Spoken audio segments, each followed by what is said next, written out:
Ang makina lang yung kinuha niya mga master. Comment down below kung gusto nyo pa itong kunin mga master, kung sino may-ari nito.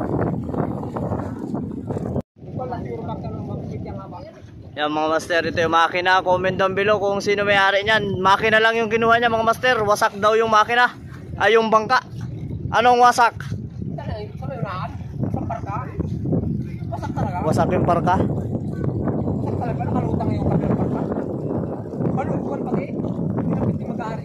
Hindi na mag-aari yung bangka. Yan mga master, hindi na niya sinubukang hilahin yung bangka patabi kasi wasak na. Kinuha niya na lang yung makukuha niya, yung makina lang. Yan mga master, oh, tulingan. Tulingan.